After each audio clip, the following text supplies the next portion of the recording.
Thomas the tank engine was ill. Workmen had tried to make him better, but it was no use. "Edward must take you to the works," said Sir Topham Hatt. Thomas felt very miserable. Then Sir Topham Hatt spoke to Duck. "I want you to help Percy and Toby while Thomas is away." Duck was delighted. He already knew Percy and soon made friends with Toby and Bertie. Terence the tractor gave him a big welcome too. "Take care of Thomas's coaches," he advised. "He's sure to miss them while he's away."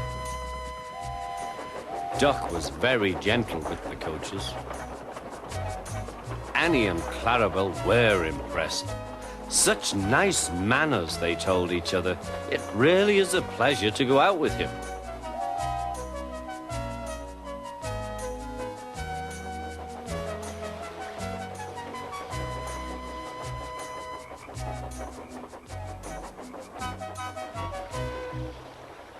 When Thomas came back, Annie and Clarabel told him how well Duck had managed. Thomas was so pleased to be home that he soon forgot to be jealous.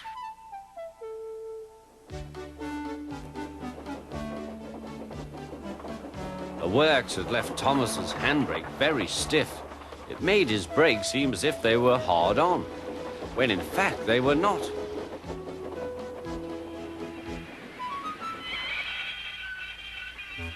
As a result, he and his coaches often overran the platform. Thomas found this most embarrassing. Gradually, his driver and fireman learned to be extra careful. But one day, Thomas's fireman was ill, and a relief man took his place.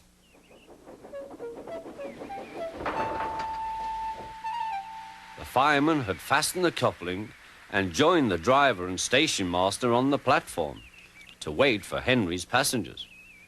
The fireman had forgotten all about Thomas's handbrake. Thomas simmered happily. Not long now, he thought, as he saw Henry slowly approaching. But Thomas's brakes were not hard on, and suddenly he felt his wheels begin to move. He tried to stop, but he couldn't without his driver and fireman. He tried to whistle a warning, but he couldn't do that either.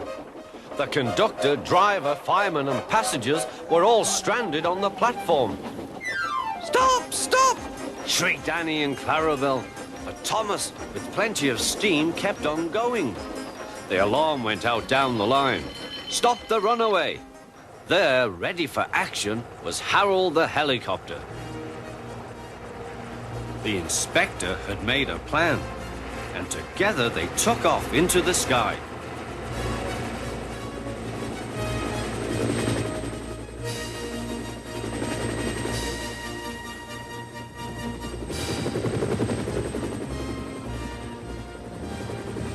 At last, Thomas was tiring. "I need to stop. I need to stop," he panted wearily. As they neared the next station, Thomas saw Harold land.